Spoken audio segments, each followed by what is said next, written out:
Dhallywood showbiz অঙ্গনে এমন কিছু তারকার দেখা পাওয়া যায় যাদের সিনেমার চেয়ে মিম বেশি হিট। সেই তালিকায় সবার শীর্ষে বহুদিন ধরে অবস্থান করছেন যে তারকা, তিনি হলেন জায়েদ খান। সংলাপ, স্টাইল কিংবা হাঁটা, সবকিছুতে আলাদা একটা নাটকীয়তা যা নেটিজেনদের কাছে ছিল বিনোদনের বড় উৎস। তবে হঠাৎই বদলে যান এই জায়েদ খান। নিউ ইয়র্ক শহরের রাস্তায় শ্রমিকের বেশে একটি ছবি নেট দুনিয়ায় ছড়িয়ে পড়ার পর আলোচনায় রয়েছেন ঢালিউড শোবিজ অঙ্গনের এই তারকা। তো আমি ওকে পরে কল দিব। উঠেছে, এ কি সেই পুরনো জায়েদ নাকি নতুন কোনো ভার্সন? ঢালিউডের শোবিজের নায়ক হওয়ার স্বপ্ন নিয়ে যাত্রা শুরু করেছিলেন জায়েদ খান।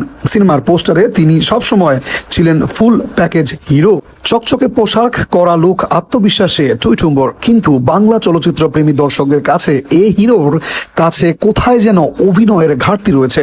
ফলে তার সিনেমার গল্প কিংবা অভিনয়ের চাইতে বেশি আলোচনা হতো তার সংলাপ বলার স্টাইল, মুখের অভিব্যক্তি কিংবা অদ্ভুত স্টাইল নিয়ে।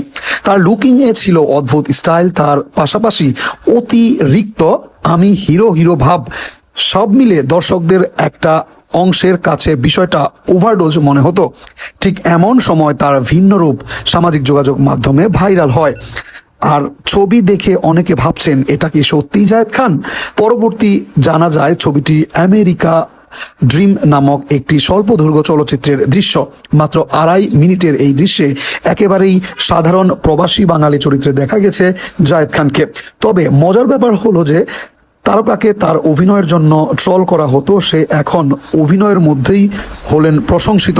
এত প্রশংসা ভেতরে তিনি জানিয়েছেন সারা বিশ্বের বাঙালিরা তার কাছে ইতিবাচক প্রতিক্রিয়া জানাচ্ছেন, যা তাকে ভীষণ অনুপ্রাণিত করছেন।